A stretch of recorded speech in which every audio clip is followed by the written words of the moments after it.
Nicktoons Globs of Doom is a 3D action platformer and the final title in the Nicktoons Unite tetralogy. It features the best soundtrack, visual design, storytelling, characterization, and environmental variety of the series, but arguably the worst gameplay. I don't want to mince words, this is largely a mindless button masher with some gorgeous scenery, but even so, I think it does a lot more right than wrong, and we'll talk about why. Firstly, let's cover the story and presentation. As the tale goes, Globulus Maximus is a literal eldritch booger who feels discontent with his undignified existence, and so, acting out in petulant rage, seeks to destroy our Earth and steal SpongeBob's body. After all, SpongeBob is carefree, innocent, happy, and beloved, and critically, not a booger.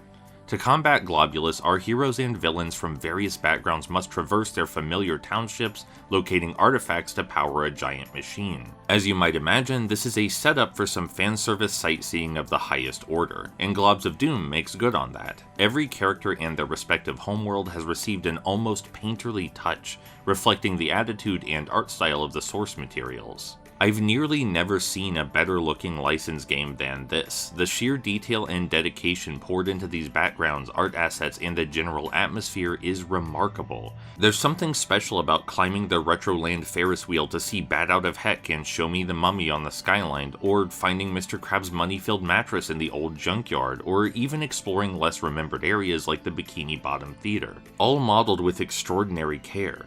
It helps that these splendid set pieces are accompanied by well-hidden secrets which reveal new depths to the environment and simultaneously offered varied platforming.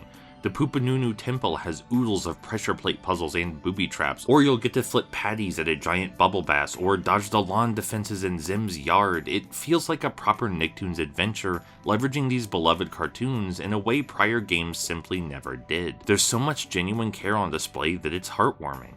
Speaking of genuine care, when our heroes are done with their sightseeing tour and confront Globulus, they choose not to harm him, but to heal him. SpongeBob convinces the big orange booger to embrace himself in all his snotty beauty, rather than give in to rage. It's bizarre and beautiful and perfectly reflects the game's surprising self-awareness. But that's unfortunately enough glowing praise. I mentioned this game might have the worst gameplay in the franchise, and yeah, it's not so hot. This is an action platformer with emphasis on action, and there are just so few enemy types, so few moves at your disposal, and so little emergent properties to play with. No matter which character you are, you'll be smashing attack or occasionally ground pounding through 3 hours of copy-paste gooey goons. Even your special attacks and team attacks, as lovely as they look, don't offer much in the way of variety, since they're simply one-hit kills. The sheer mundanity and tedium can be hard to overcome, no matter how well-meaning the game ultimately is.